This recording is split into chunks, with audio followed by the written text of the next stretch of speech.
儿啊，你去吧，就在宝殿旁边的厢房，你隔着门和人家多聊聊，知道吗？别老是说什么今天不开店耽误你挣钱了，给人家小姑娘听见还以为你嫌她呢。你就问问她家里的情况，看看人家姑娘什么性格，临走的时候在院外等一下，偷偷瞥一眼对方的长相，然后赶紧走，知道吗？别唐突了人家。娘，我又不是小孩子，那我先过去了。啊，听说你和爹娘开着家铺面。就在码头那边一家炒饭炒面铺子，你有空可以过去，我请你吃炒饭。哦，好。那铺面是你家的还是？哦，那是我租的，我家里原本是种地的，没什么钱，是我姐帮我租的铺子，叫我做的生意。没有我姐，我们一家还在地里刨食呢。那你姐姐可真好，你姐姐也和你们一起住吗？那没有，我姐和我姐夫一起住啊，他们俩感情好着呢，还有一对孩子。我跟你说，我那对侄儿真是生得又白净又可爱。你对你的侄儿好像很喜爱的样子，你会经常去照顾他们，给他们买东西吗？我会啊，我姐的孩子不就是我的孩子吗？你有哥哥，你应该能理解我的吧？后面二人聊起铺面的经营，每个月能挣多少钱，女子明显兴趣高了几分。其实我也会做饭，家里面一大家子的饭都是我来做的，应该做的还算好吃。你几个哥哥应该成亲了吧？为什么家里要你来做饭？嫂子们带孩子不容易，我做些力所能及的事情。那也对。两个人聊着聊着倒也算融洽。等后面临走前，众志成按娘亲的嘱咐看了眼那姑娘，白白净净的，面容清秀，走路时微低着头，似是有几分羞涩。所以你觉得人家姑娘还不错？算是吧，也没什么让我觉得不好的地方。不过要说喜欢也没有，我都不知道什么叫喜欢。喜欢不很简单嘛，就是你看到人家姑娘的时候，有没有心动的感觉？就是那种心跳加速、手脚发麻的感觉。大概是才见过那一眼，没有什么特别的感觉。也是。那你对我姐夫也是第一眼就心动了吗？你小孩子分那么多干嘛？真回想起来，他看到季晨的第一眼，那是无关心动，只觉得生理性的特别喜欢这种类型。没办法，长得好看是真的能当饭吃。那你们后面就再接触接触吧。京城外的乡村，阿姐，嫁！小宝别玩了，来娘这里吃糕糕吧。好耶，有糕糕吃。胖小孩欢喜地跑过去。孙盼弟看了眼不远处母慈子乐的场景，眼中有过瞬间的渴望希冀。还在那站着干什么啊？老娘都饿死了，还不快来做饭？懒货，养你有什么用？好。晚上，孙盼弟摸着墙去如厕。那仨头都17了，也不见有人来提亲，天天搁家里吃咱家的喝咱家的，看到就晦气。怎么会呢？村里王家不是来问过几次了？他们家能给几个钱呢？咱们养这丫头17年，可不是几两银子就能打发的。那你想怎么着？我看呐，村里老杨家可以问问，他家不是急着给瘸子找媳妇吗？他家好像给的也多呀，20两呢。那能不多吗？瘸子可是只有一条腿能动，平时下地干活干不了多少，他们家又只有这一个儿子，指着找个媳妇回去当牛做马呢。盼弟她嫁过去太受罪了。那又怎么着？你还心疼上了是吧？我问你安的什么心呢？啊，有这个钱，咱大宝小宝以后娶媳妇就不难了。你有本事挣20两去呀。我不是那个意思。尝吧，你去打听打听，反正也在一个村里面，实在不行就多照应照应。听着二人的对话，孙盼弟血都凉了。他的爹娘居然要把他嫁给瘸子换钱。他在家里当牛做马这么多年，一把屎一把尿将大弟弟带大，现在又带着小弟弟，还要操持一家子的家事，结果爹娘居然还是把他当累赘，还要榨干他最后一滴血。他用尽全力向前跑，跑得呼吸不畅，跑得眼前一片眩晕，跑得无法思考。下一刻他直直摔倒在地。你个死丫头，你想干什么你？大晚上跑外面去，想私会情郎啊你？你瞅你妈呢你！没看见老娘睡得正香吗？你反了你了！一个巴掌落下来，程玉书疼得立马睁开眼睛，想也不想一脚踹过去。嘿，你大爷的！敢打老娘，老娘不把你脸打肿，你就不知道花儿为什么这样红。程玉书一下就窜到旁边人身上，把他压在地，左右开弓，一个巴掌接着一个巴掌打下去。只是这打了没一会儿，他就感觉到不对劲儿，自己的手什么时候这么瘦这么小，还这么黄了？下面这娘们是谁？自己还在做梦，然后就是一阵不属于自己的记忆涌来。什么鬼？自己居然穿到自己写的书里去了，还变成自己笔下的倒霉女二。自己好不容易靠这本书实现财富自由，才过了多久好日子啊，就一觉睡没了，真是倒了霉了。关键这书里的倒霉女配全是自己现实里讨厌的那些同学同事，结果自己居然成了其中之一。自己不应该穿成女主角的吗？打累了，程玉书靠在床边，想着接下来该怎么办。跑吧，既然变成程宝珠，那就用她的身份去宰相府过好日子。至于原女主，要怪就怪自己这个正牌来了，她只能过回假千金的日子了。不过自己也不会太为难她的，毕竟也是自己笔下以自己为原型的女主角嘛。怎么了？刨开零头不算，秀秀他家欠了1两半钱的账。这么多？李氏也没想到，他就只记得从儿子和那姑娘第一次相看以后，那家子不管爹娘还是2个哥哥，就经常来铺子里吃饭。一开始还给钱，到后面一直说家里最近困难，先记账。这一记就记了1个多月，居然都累计有这么多了。这些银子听起来不多，可他们家贵的一份饭也才10几20文，这是在他们家吃了多少顿白饭啊？还是一家老小一起吃。那这钱，不然不要了。他知道儿子和那个姑娘相处的还不错，人家还给他送过自己做的鞋垫、手帕之类。怎么就不要了？这要是几十100文呢，算了也就算了。这么多钱，那不是拿咱家当冤大头？可你和秀秀那是两码事儿。如果他也支持他家里人这么干，那我和他也没得处了。而且我也不欠他什么，他给我送东西，我也回了朱花和银钗了。钟志成确实觉得袁秀秀人不错，温柔善良，但他也清楚自己什么条件。我没想到我家里人会那样。这样吧，志成，你也别去找他们要了，我给你钱吧，还差的一些，等我回去把剩下的私房钱拿出。不是这样的，秀秀，债是你家里人欠的，没得让你来还这件事儿。你的钱是你的钱，你家里人的钱是你家里人的钱，你也不用替他们感觉到不好意思。他们欠钱也没有跟你说，你去找他们要，你不用出头。他们要是骂我，你也别替我说话。你不能去，你不能去，你要是去要了，他们就不会接纳你做家里的女婿了。你觉得这样对吗？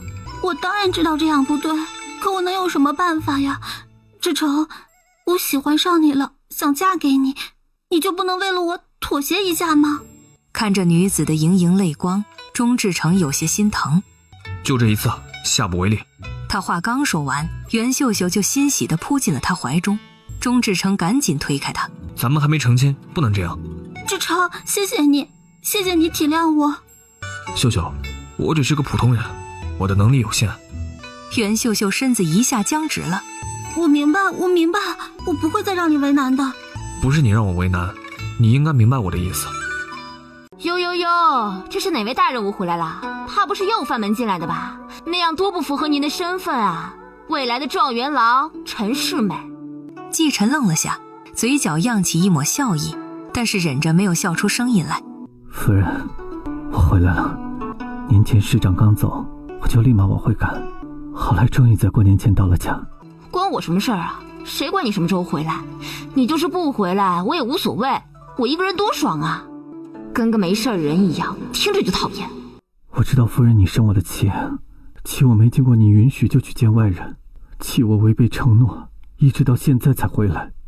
夫人，你让我进去吧，便是你打我，你骂我，我也绝无怨言。你让我看看你，离开家的每一天我都在想你，现在终于回来了，我就想看看你，特别想。别，我可承受不起。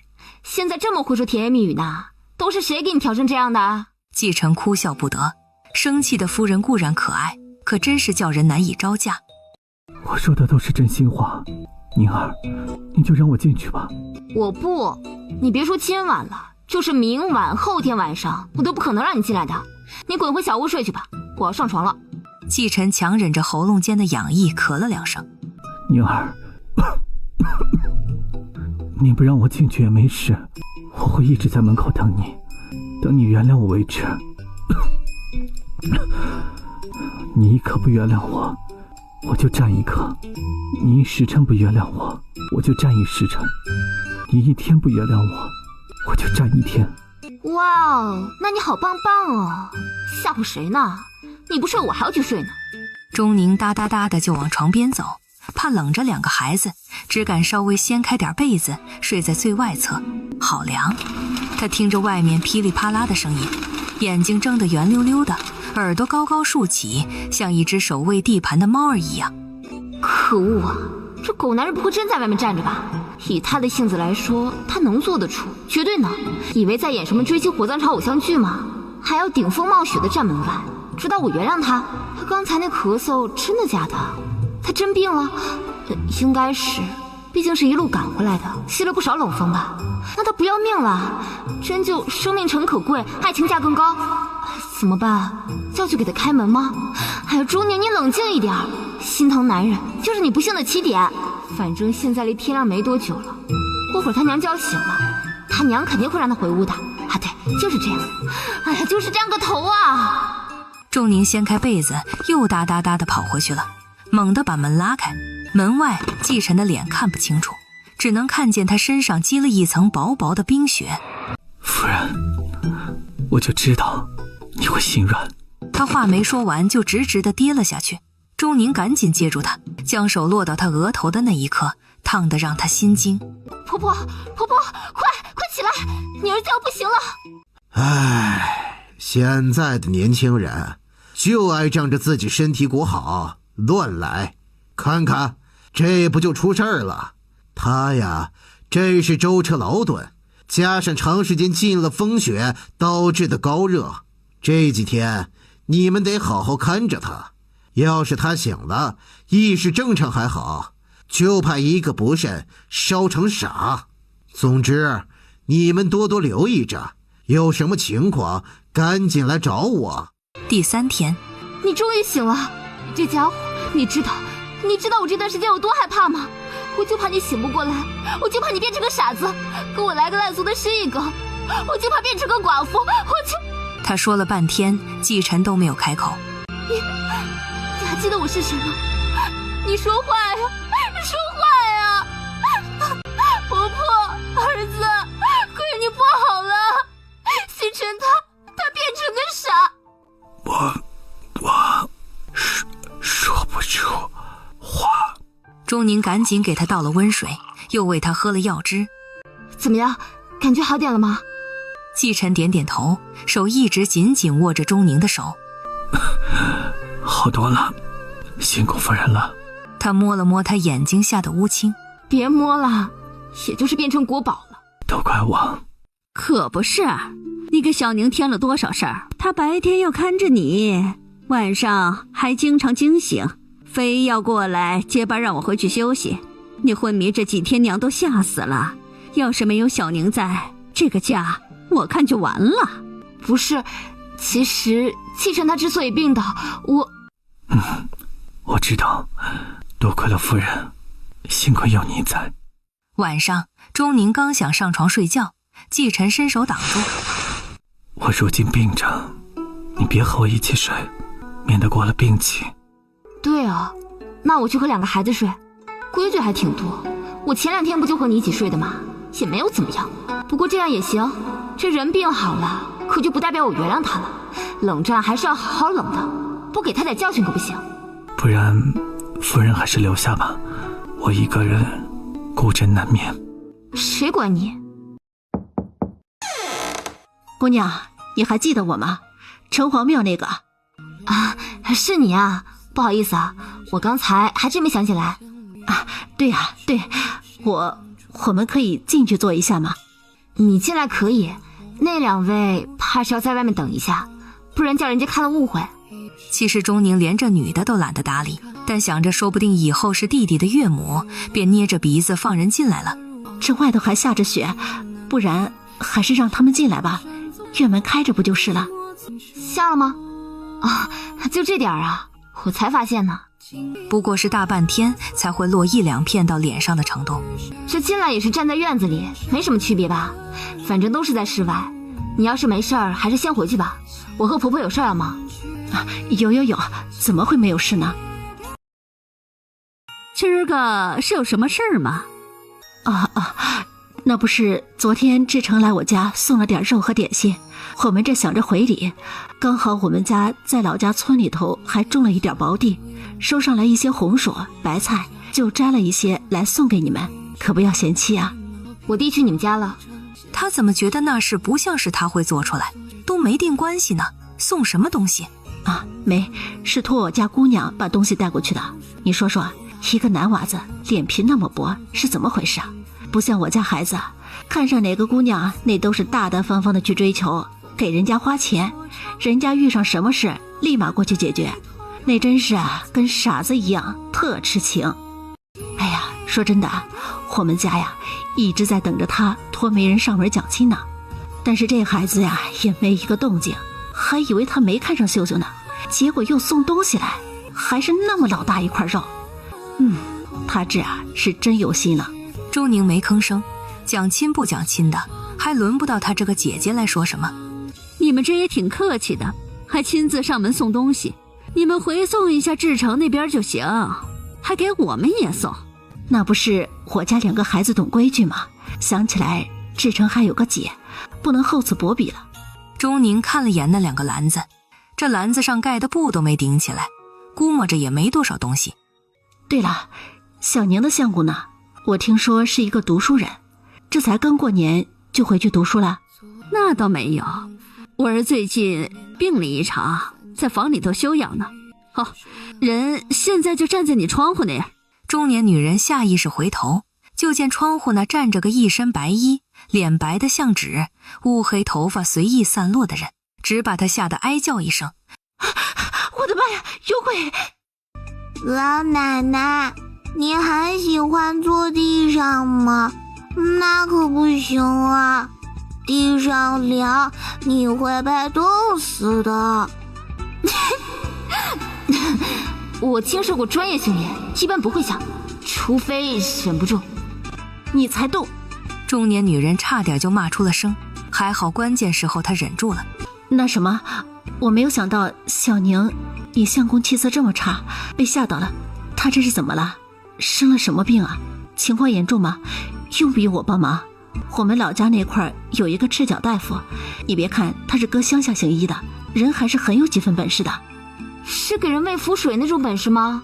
哪能呢？那就是做法事的了。不过我们那儿还真有一个仙姑，就是要的钱比较多。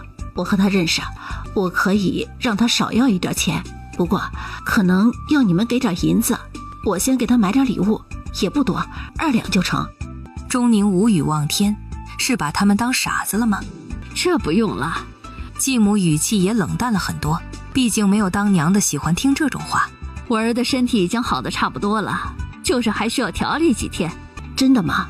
我看他那个脸色，难不成你还想他有事儿吗？哪能呢？女人干巴巴地笑了好一会儿，这时再也是没话了。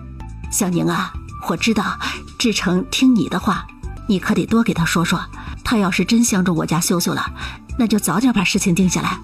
我们家也不是那种狮子大开口的家里，不会说要他很多银钱的，咱就是要一个保障嘛，他也不能一直拖着我家秀秀，你说是不是啊？这一家有女百家求的，他要是不想继续了，我们家还得给秀秀继续安排呢。其实啊，已经有好几个媒婆上门说要给我家秀秀介绍了，但是我想着呀，这志成是一个踏实肯干的小伙子，人也老实，还是想先看看他是什么意思。我弟的事儿，轮不着我一个嫁出去的姐姐说三道四。我要真说了，人家还说我这个做姐姐的搅和家里事儿，不然你直接跟我爹娘说吧，他们都是老实人，不会说故意拖着你家姑娘的。这也成吧。那什么，家里头还有事，这2天要招待客人，我先回去了。红薯和白菜你还是带回去吧，我们家里面的人都不大喜欢吃这些，免得浪费了。那哪行呢？你要是不爱吃，就送给邻居吧。我们这东西送都送了，没有拿回去的理儿。等3个人走了，继母赶紧去把院门关上。志成要真娶这家的姑娘呀，那姑娘啥样人我没见到没法说啊，但这一家子事情肯定少不了的。不是我在这危言耸听，这以后肯定是3天2头上门打秋风的主。你还知道危言耸听呢？你这丫头，我跟你说正事儿呢。我知道，只是这感情的事情用不着我插嘴，我只能回头把这事儿跟志成提一嘴，他怎么想着随他吧。不过钟宁想起那俩男的的眼神，不是他自作多情，但是这就跟电视上看过的那些色篮子没区别。志成要真和他在一起了，咱们就搬家吧，我也老早就想搬了。钟宁如今有钱，就把当初想过的卖学霸房的事情提上了日程。他早前托钱掌柜，在县城买过个2进院，花了700两，左邻右舍能买的也一起买了。用得着搬家吗？婆婆，你不想住大房子的话，那我带2个孩子去住。那咋能不想呢？我去有去。晚上，夫人，我身体已经好了。不行。什么不行？当然是那种事不行。第一，我不愿意；第二，我不愿意；第三，你身体刚好，别想这些有的没的。那我只是想和夫人同床共枕，不做其他事呢。那也不，我只是不想再听到夫人拒绝我的话。你耍流氓就耍流氓，你还说这种话？不是耍流氓，是我的心真的会隐隐作痛。夫人，我知道错了。想着也单方面冷战10来天了，钟宁咬咬牙，还是决定先饶了他一马。好吧，不过再有下次，我就不要你了，知不知道？季晨病好那天，继母叫了钟家一起吃饭。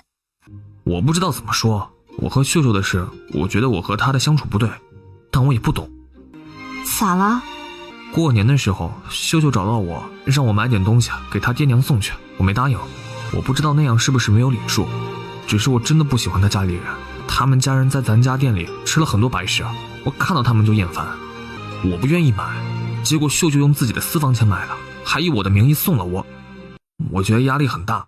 季晨这会儿送了盘炸猪油渣出来，钟宁就这样嚼吧着猪油渣，越吃越觉得真好吃。姐，你是来帮我解决问题的吗？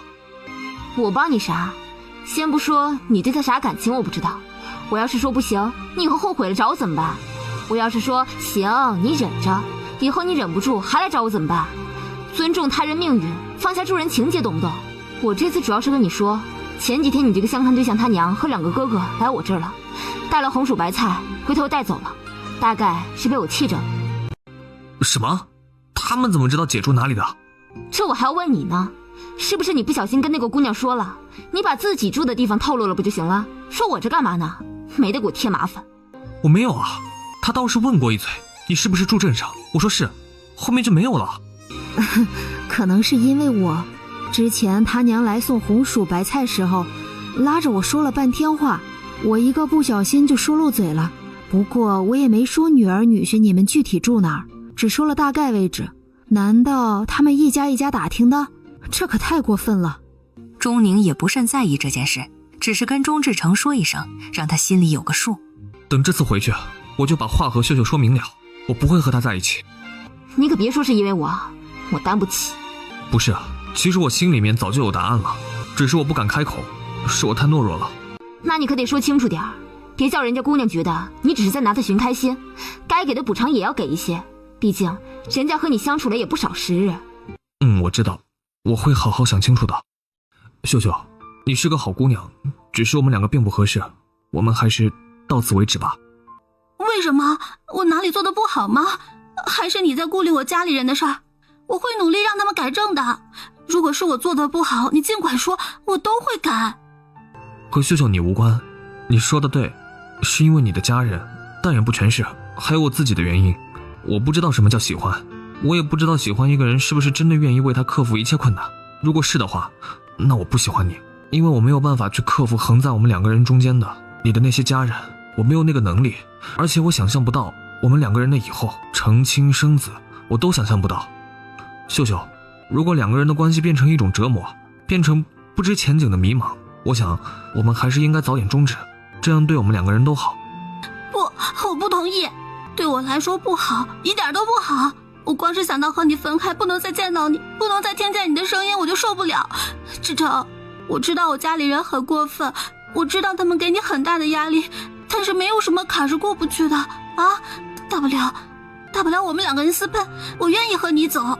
可我不愿意啊，我不知道友情能不能饮水饱，我只知道这个店是我和爹娘以后的依靠，是我姐费了很大功夫帮我做起来的，我不会和你私奔。与你相比，店重要，我的家里人更是重要。秀秀，我今天和你说这些不是商量，是知会。这些银子给你，从此我们桥归桥，路归路，不要再相见了。季晨将钱袋放在袁秀秀手上，转身就走。袁秀秀握着不轻的钱袋，突然发怒，将袋子砸钟志成身上。你不许走，你敢走，我的自尽给你看，我现在就跳河。钟志成捏了捏拳，他想过回头去看，可他怕这一看又会带来牵扯，且若这一次让他觉得拿自尽来威胁有效，日后只怕会一直这么做。念及此，钟志成还是决绝地往前迈步。钟志成，你好狠的心啊！我讨厌你，我恨你。春去秋来不相待，水中月色常不改，日子就这么飞快地过去了。又是一年过年与季晨相逢，年后目送他离开，一直到来年5月季晨归来。这次回来应该不会再出去了吧？就3个月了。秋闱前还有很多准备工作要做，我也打算趁这段时间再把以前的基础东西捡起来，重新温一遍。在外游学，学的自然是更深刻更晦涩的东西，加上学完后还需时间消化，那些基础的内容季晨还真是有很长时间没有在脑子里仔细过一遍了。我再去炒2个菜。我要吃鱼，要有鱼籽的那种。是，早就买了，这不正准备做吗？2个孩子听到季晨的声音也都走了出来，都是4岁多一点的孩子了。爷，季晨面带笑容地抱起他，又抚了抚儿子的额头。在家里都乖吗？没有给你们娘亲和奶奶添麻烦吧？乖，嘿，也收到圆圆给你做的荷包了吗？我跟白奶奶学的，嘿，好看吧？小姑娘越长大越能看出钟宁的影子来，活泼开朗中带着些莫名自信。钟宁想起女儿做的那个明明像小鸡啄米，非说是凤栖梧桐的荷包，就忍不住想笑。娘觉得圆圆做的不好看，娘自己怎么不做？娘这叫有自知之明。再说了，有钱什么买不着，我才不要把手出漏了呢，笨丫头。娘，季元更气了，转头跟爹讨公道。季晨眼观鼻，鼻观心。你娘说的对，孩子重要，夫人更重要。爹娘真讨厌。季元嘴上这么说，却一直没有放开季晨。你最近书读得如何？季晨将目光转到从刚才开始就一句话也不说的儿子身上，这孩子怎么如此闷葫芦？到底是随了谁？还行。书背到哪里了？4书已经能背下了，5经中的《诗经》《尚书》也能背下，其他尚在学。季晨点了点头。儿子开蒙早，如今参加童生试所需学的东西已经会了大半，实在聪慧。陈老说了，这样下去不小2年，季谦就可以去参加童生试了。哎呀，6岁取中童生，在咱们这儿应该能成为一段佳话吧？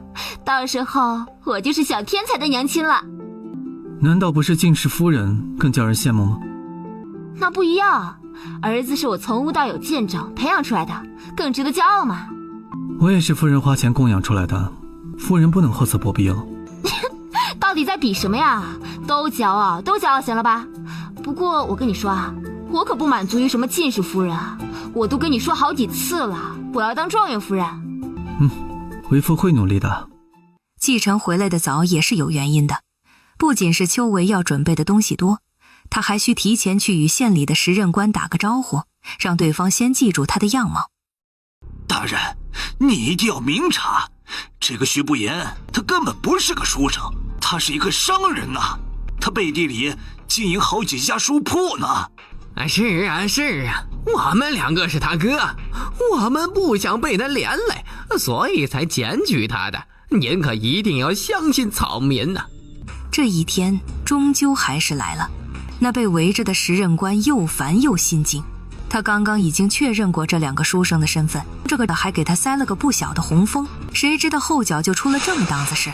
这涉及商户子弟参加科举，那可是朝廷律法明令禁止的。他一个芝麻小官哪里敢参与这事？偏偏自己刚才还收了钱，这人要是把自己告发出来，那自己这个官也当到头了。这2个人告状也不知道找县令去告，找他干嘛？真是恼人的紧。这没有这回事儿，我可以给徐不言作证。哼，你作证？你确定？你也不想考科举了是吧？你把我们这阴险狡猾的弟弟当好兄弟，他把你当兄弟了吗？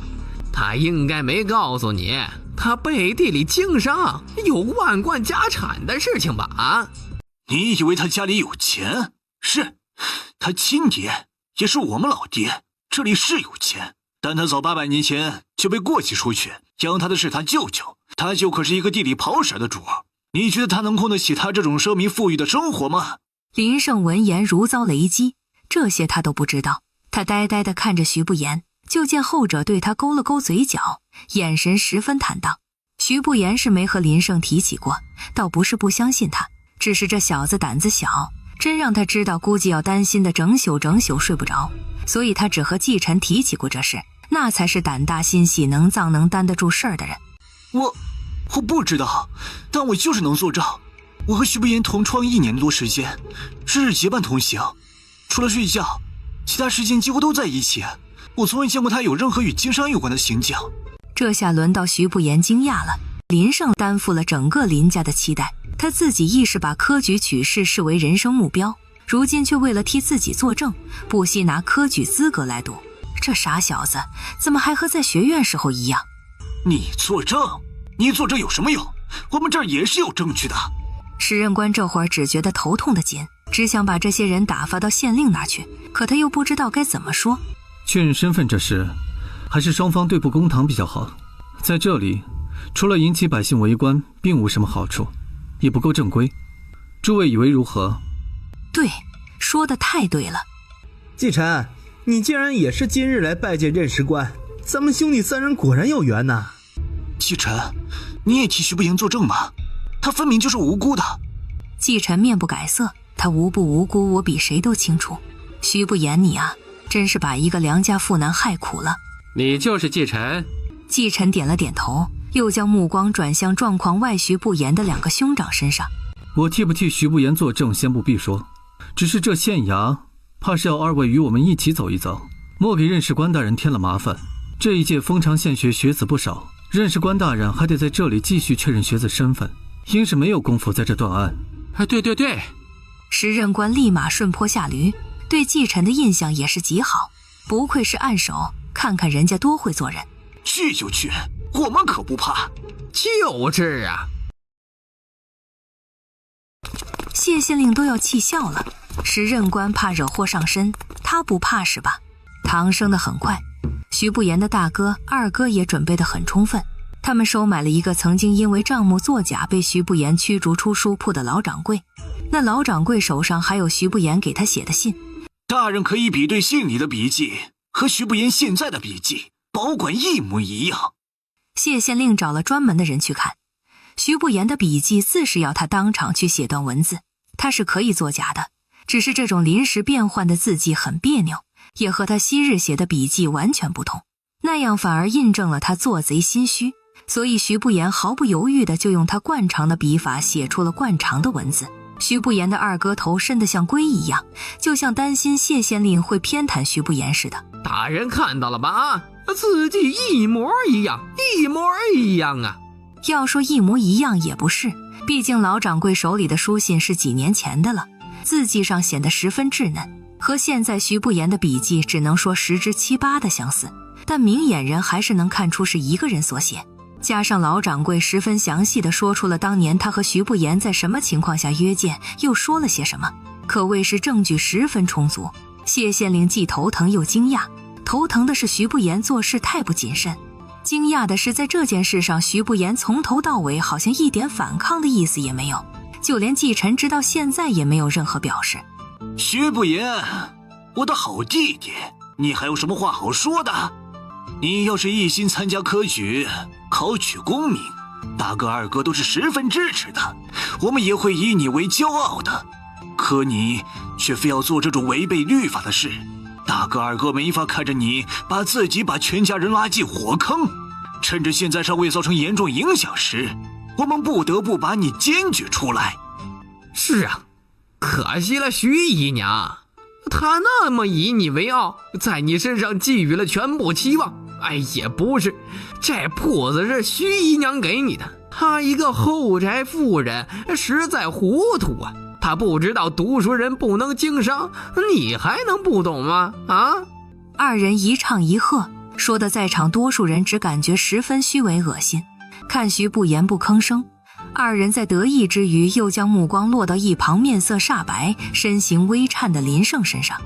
你这同窗可怜呐，他还给你做担保呢，现在被你拉下水了吧？你不亏心不愧疚吗？谁说不是啊？不像旁边那个季案手，人家多聪明啊，都没说要给你做保，人家可不会拿考功名来开玩笑。季晨伸手按在林胜发抖的肩膀上，算作安慰。谁说我不敢做保的？县令大人，我可以向您保证，我这位姓徐同窗并非参与过经商之事，您可以明察。可这人证物证……大人，这人证物证自然是假的，是我这两位好哥哥故意弄出来陷害我的。你胡说啊！你说我们诬陷就诬陷，县衙之中岂是你空口白牙就能辩解的地方？就是，我们有人证物证，你有吗？啊，没有，你就是在这胡说八道啊，混淆视听。我既然敢说，自然是有理由的。县令大人，我也有人证。哦，是谁？快找来。是在我娘手下做事多年的钱掌柜，他现在在县城里的文言书铺当个管事，这么多年也是他拿银子给我读书的。很快钱掌柜就被找了过来，他如今确实是在县城办事，主要还是因为摇钱树也来了，方便对接。钱掌柜恭恭敬敬地跪下，在听了事情的来龙去脉后，立刻磕头大呼：县令大人，这是诬陷，是诬陷呐！钱大全，你放屁！你这是拿了钱做伪证，你才是拿了钱出卖东家！你这奸诈小人，你贪财无耻！你俩干什么呢？当这是菜市场吗？你有什么证据说？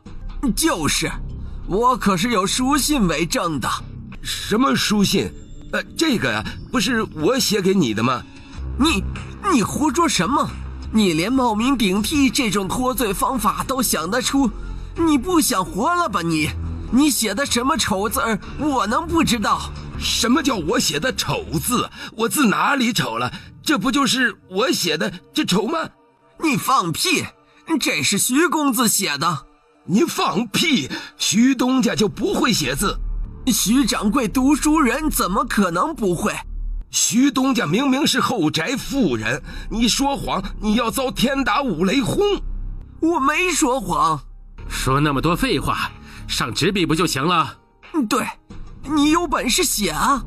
我就不信你能写得出来，你就等着进去吃牢饭吧你！小弟，你可真是害人不浅，害了同窗，又要害自己的手下。我不知道哥哥们在说些什么。等钱掌柜照着那封信把原文写出来，在场众人纷纷倒抽了一股寒气。这笔记不仅和信里的如出一脉，和徐不言写的字迹也完全一样。这是怎么回事？这也太可怕了！你他娘在骗我！不是啊，怎么可能？这就是徐公子给我的。我知道了，一定是徐公子防备着，所以让这个老家伙模仿他的字迹，就是为了今天，绝对是。这老东西倒是挺聪明，确实，从2年前经季晨提醒开始，他就慢慢布置好了一切，让钱掌柜做所有店铺主事，让他模仿自己的笔记，就连写信给那些掌柜的也用模仿后的字迹，为的就是有人站出来检举自己，也没有充足的证据。他原本是未雨绸缪，谁能想到真有这一天呢？县令大人，县令大人，你可以把徐夫人找过来，我要和她对质，她肯定什么都不知道，我一问就能问出麻椒的。这个老东西说徐夫人在管那些铺子，徐夫人有没有那个能力一问便知，而且绝对是徐公子在幕后指使一切，不然为什么老东西别人的字迹不模仿，就模仿他的呢？这说不通啊。对，得叫徐姨娘过来。徐姨娘现在就在家呢。他们严家都不在封场，要把人带过来得费多少功夫？有什么说不通的？一道中气十足的声音突然响起，徐不言神情微正，脸上难得露出震惊之色。徐不言2个哥哥同时打了个冷战。爹，你老怎么来了？不应该呀。堂下何人？回禀大人，在下是这2个孽障的爹。他的目光从头到尾没有在徐不言身上停留过，只冷冷扫过2个瑟瑟发抖的没用儿子。但凡他们有点用，自己也不会让他们在家做闲散败家子。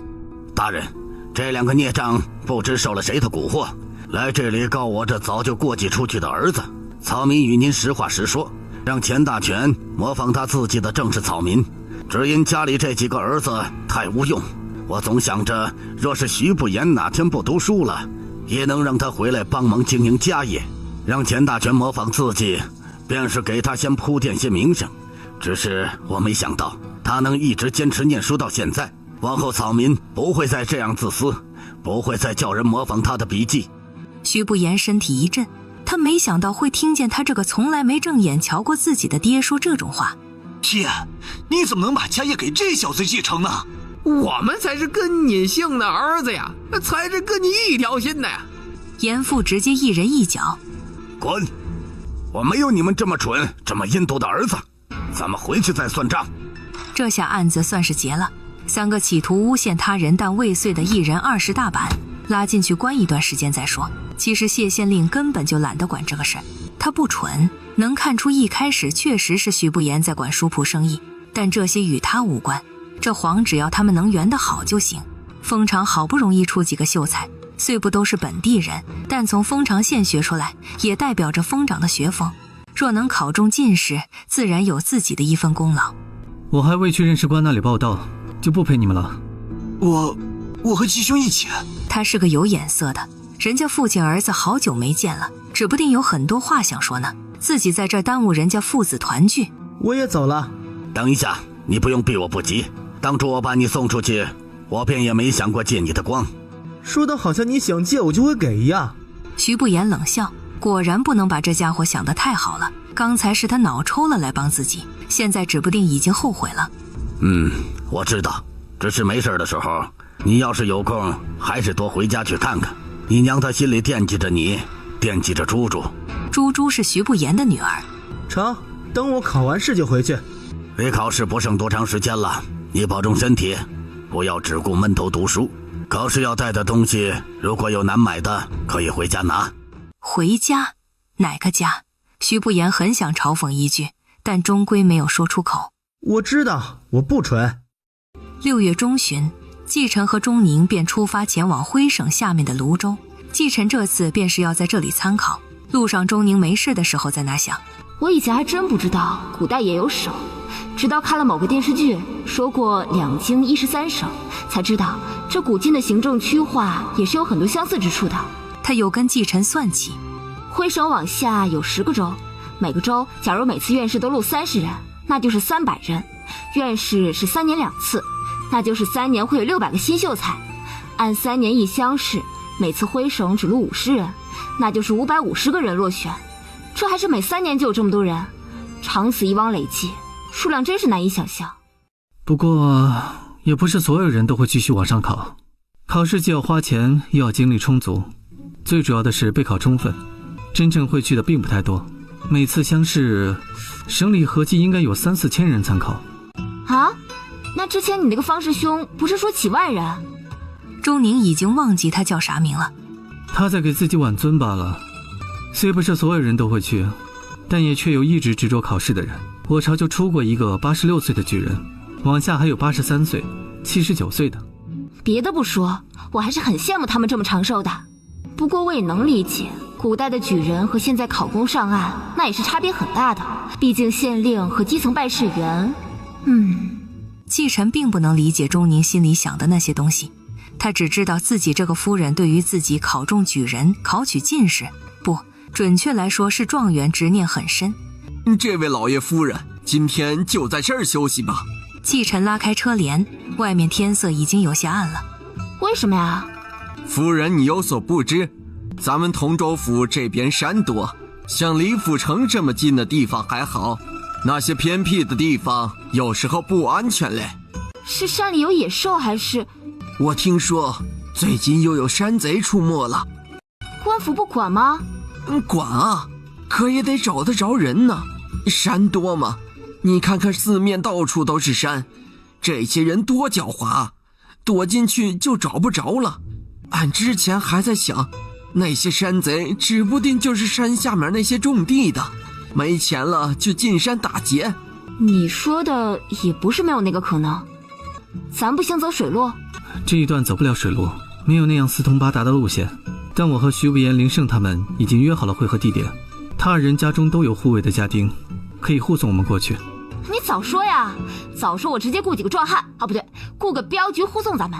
男人，他们有的你也得有。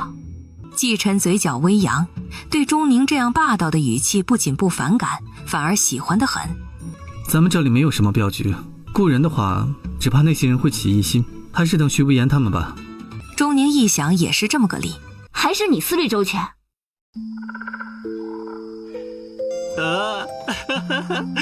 我厉不厉害啊？这房子隔音效果这么差呢？还好季晨这几天规矩，不然我不就成其他人耳中的女主角了。虽然但是季晨也在厌烦之余有些庆幸，隔壁屋这俩人简直有毒。没一会儿停下来，就在钟宁昏昏欲睡即将入眠的时候又开始了。如此反复好几次，钟宁实在是无语了，直接坐起身。少爷，您歇会儿吧，吵着旁边屋也不好。怕什么？就是要他们听听本少爷有多厉害。隔壁应该也是一男一女吧？这一点东西都没有，男的莫不是不行？季晨还没什么反应呢，钟宁已经想去给他一脚了。你丫的行，几分钟就完了，然后过一会儿续上，你这叫什么行啊？扰民就算了，还自以为很了不起是吧？不行，老娘非得去踹他门。季晨拦住钟宁，我去吧。季晨不紧不慢继续敲门。干什么？是不是有病啊？你这几次的时间应该没有我敲门持续的时间久。他好不容易演好的戏呀，崩了。那男人一下就涨红了脸，气得脸都扭曲了。你说什么？你再说一遍。我再说几遍都是一样。有句话说得好，人越是没什么，越要证明什么，这样不会显得很厉害，只会显得很可悲。这句话是他和宁儿学的，夫人就是那么有智慧。你！男人举起拳头就朝季晨砸去，季晨攥着他的手腕，一个用力就把他拽了出来，跌在地上。你这样确定能熬过9天6夜的考试？你别再你了。季晨居高临下地看着他，像在看一个跳梁小丑。趁着现在注意的人不多，赶紧关上门吧。我想你也不想更多人看到你这张没用的脸。男人闻言立马左右看去，果然有人在往这边看了。他握紧拳头，咬紧牙关，很快还是起身砰地砸了门。相公真棒，夫人教得好。我怎么觉得有点怪怪的？哎，你们两个都没带夫人出门啊？难道是我太另类了？可我只是想顺便出去转转，当旅游了。林胜脸爆红。夫人她怀有身孕，才3个月不稳当，不宜舟车劳顿。我家夫人刚诊出有孕，更不能出去。我家夫人还让我给你们带句话，说务必盯紧我，不让我做坏事儿。这要是做了，她立马就休夫。钟宁想了想林如那副与模样几乎相反的个性，轻笑，还真是他能做出来的。不过钟宁瞅了季晨一眼，心想，听见别人夫人都怀孕了，也不知道他会不会有什么想法。毕竟打从我穿越过来也3年了，别说生了，想法都没有。虽然季晨自己也说不想要，可万一他是为了迎合我呢？尽管钟宁觉得就算季晨说想要孩子，他也不会搭理他的，可还是难免在意他的感受。啊，烦人！季晨轻轻捏了捏他的小手。又在胡思乱想什么？不是说要赶去泸州玩吗？看来你们没有我这样的幸运了，有夫人一直陪伴在侧，考试会更有动力，考得自然也更好。你这也太伤害兄弟们的感情了吧。嫂子，咱们商量商量啊，你先别理他2天成不成，可别让他太得意了。那我恐怕做不到。3人聚集以后，队伍一下壮大了不少。其他或独自一人或结伴而行的书生们发现了这一队伍后，也都跟了上来。再往前不久，就要到最近盛传有山匪出没的地方了。这座山今日定然是翻不过了，今晚应该是在山林里过夜。季晨声音冷清，主要是对另外2个硬挤到他们马车上的男人说的。怕什么？咱们人这么多。傍晚，一行人找了个临水开阔的地方驻扎，吃的是从山脚下村子里买的鸡鸭，在火上一烤，撒上调料，外焦里嫩，肉质鲜嫩多汁，别提多好吃了。随行的人扎了营帐，钟宁和季晨睡一个马车，林胜和徐不言睡一个马车。看来说不害怕，他们俩其实也还是有点害怕的。好在一夜无意外。第2日继续上路，钟宁看季晨一直掀开车帘往外看，也跟着看。你是担心会有匪贼？不会的，昨晚都没有，今天怎么会？不好了，马掉坑里了，路上有陷阱！就在这时，旁边山林里也响起窸窸窣窣的声音，有人跑了下来，不是很多人。钟宁都傻了，不是，衙门都是吃干饭的吗？这得大几10个人了吧？这都抓不着。周围都是人的叫喊声。钟宁将季晨护在身后，把早就准备好的弓箭拿出来。林胜紧抱着书箱，在打得混乱的人群里艰难穿行。突然旁边一刀劈下来，他吓得魂飞魄散，动都动不了。温热鲜红的血溅了他满脸，他呆呆地坐到地上。下一瞬，又一支箭射过来，拯救了一个差点被铁锨拍了脑袋的护卫。徐不言把林胜拽过来，刚用剑刺穿一个人的胸口。嫂嫂厉害啊，女中豪杰。不对劲。钟宁手上不停，优先去救那些要出事的人。尽管如此，也还是有他力所不能及的。正因如此，才让钟宁察觉出异样。这些人不太像是山贼那种乌合之众，他们的实力甚至比那些护卫还要强，而且他们的装备一半都是刀钱，太正规了。只怕这些人不是什么山贼，而是顶着山贼的名头。小心！季晨将钟宁一把推开，钟宁滚到地上，心有余悸。就在钟宁将剑对准那人时，一把长剑突然穿破马车顶，刺到那人大腿上，疼得他哀叫不止。不是，这对吗？哪来的剑？季晨从马车里走出来，手上还提着带血的剑，略有些不好意思地解释道：在陈老儿子家里时，和他为妻子请的武学师傅学的，只是强身健体用。季晨这话并不是谦虚。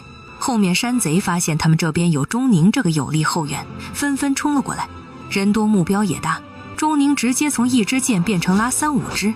即便如此，这些人身手不俗，还是有人越来越近。季晨挡在他面前，勉强和靠近来的人过了3、5招，剑就被打飞出去。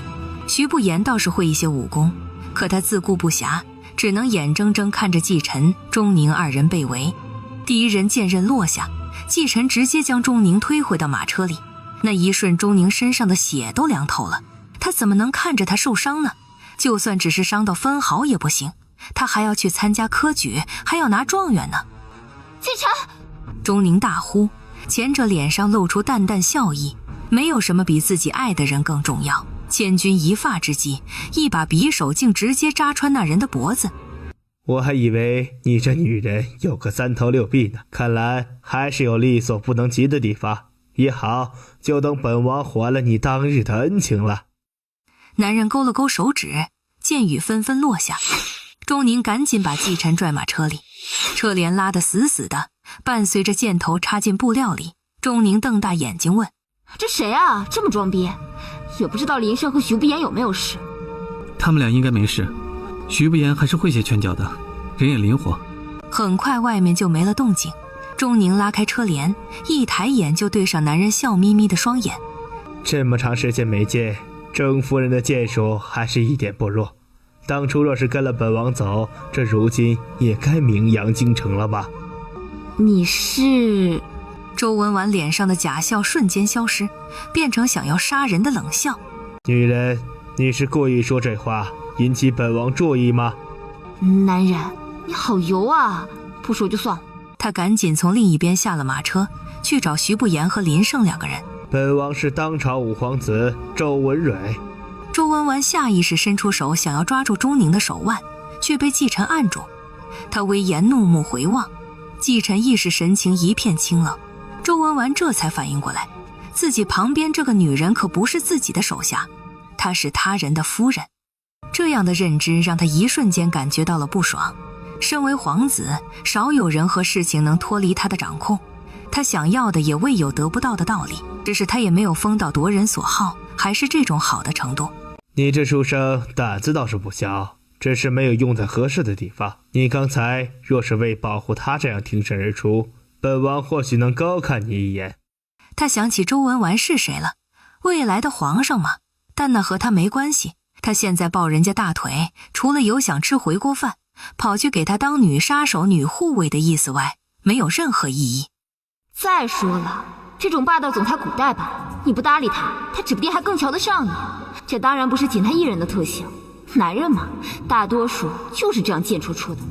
殿下教育的是，只是比起被殿下欣赏，小生更愿意叫夫人看重。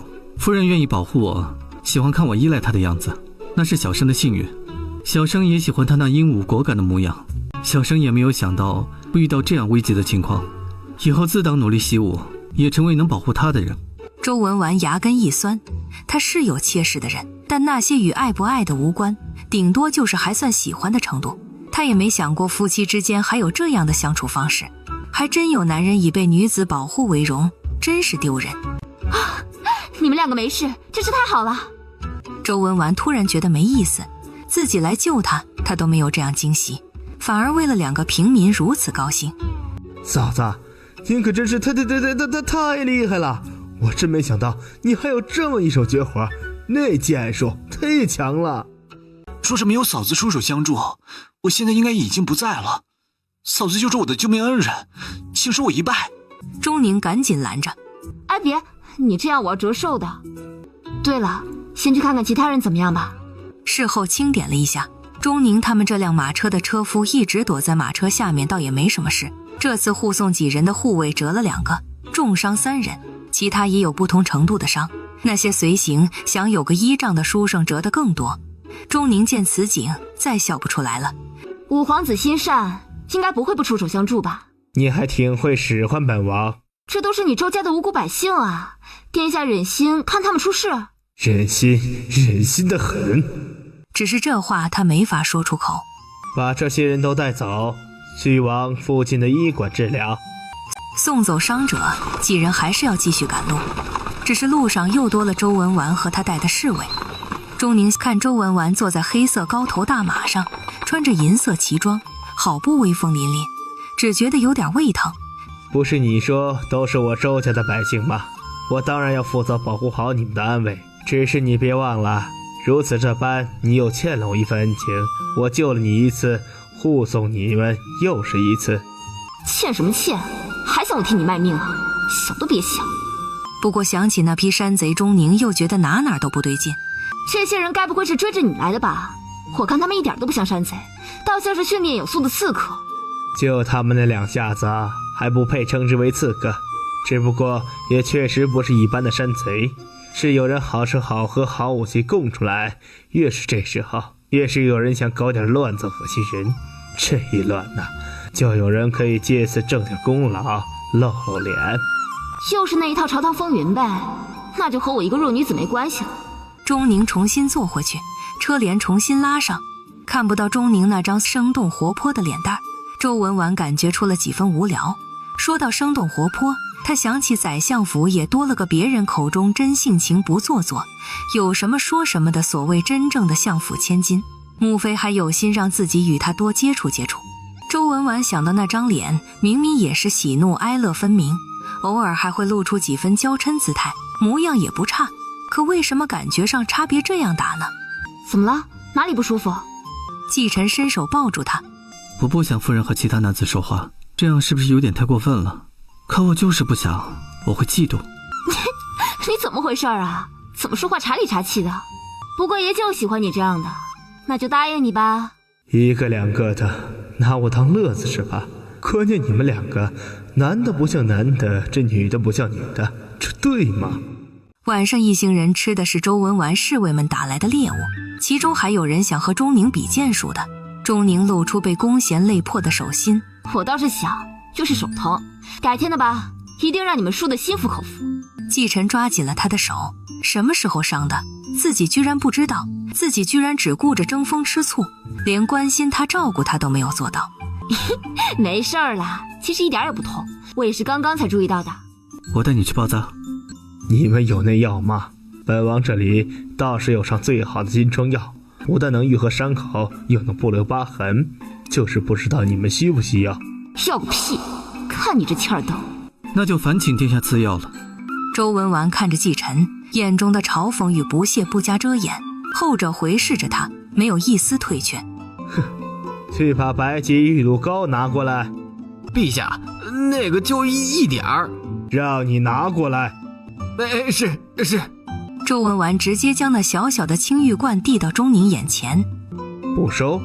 怎么会不收呢？那就多谢殿下了。殿下，你真是个大好人。上药的过程中，季晨一声不吭。怎么了？又不开心了吗？谁惹你了？季晨默默摇头，他突然意识到自己连难受嫉妒的资格都没有，自己不配那样。到底怎么了？我又不会读你的心，你不跟我说，我怎么知道呀？难道他大姨夫来了，心情不好？还是因为我受伤，他没注意到，愧疚了？又或者别的什么原因？男人的心思可真难猜，偏偏还是我自己的男人。不管是遇到多不好的事情，有一点咱们得记着呀，起码我们俩现在还好好的活着，还好好的在一起呢。你知不知道，遇到那么多山贼那会儿，我都要绝望了。我觉得这次我们俩说不定都要折在那里了，特别是你还挡在我前面。我就在想，你怎么能出事呢？你还这么年轻，还有那么远大的前程和目标，你还得一直陪着我呢。幸好一切都过去了，有惊无险，你还在我身边，我也没有什么大碍。季晨缓缓将目光转向钟宁。怎么样，心情是不是好多了？季晨抿了抿唇，努力带出几分笑意来。是啊，有什么好难受的呢？起码自己爱的人一直坚定地选择自己。我刚才是因为觉得自己很无力，很没用。我会因为五皇子靠近你而嫉妒，又因为自己比不上他而感到失落。我想要给你最好的，可我给不了，我也不知道什么时候才能给。我觉得很迷茫，很挫败。我懂，你的意思是爱长求亏欠，对不对？你能有这种想法就够了。咱们不能事事都和别人比，起码不能和不是一个阶级的比。你觉得你比不上人家皇子，说的好像我能比过公主一样。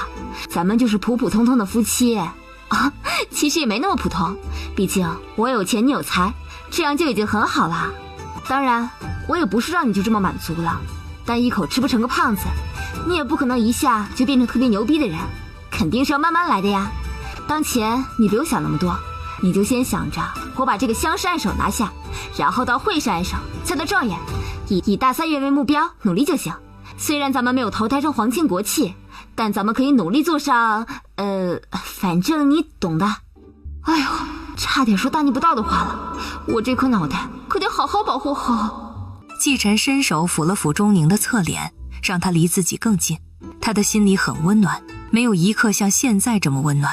这些都是他带给他的，他会永远记在心里。周婉婉咬了一大口烤兔子肉，她是习武之人，耳聪目明。钟宁他们说话声音不大，她也能听得清清楚楚。正因为清楚，她才觉得那么生气。2个平民百姓居然妄图和他们这些皇亲国戚比也就比了，这女人居然还一直安慰那个没用的书生，好像她比自己这个当皇子的都好。眼盲心瞎吗？本王哪里差了？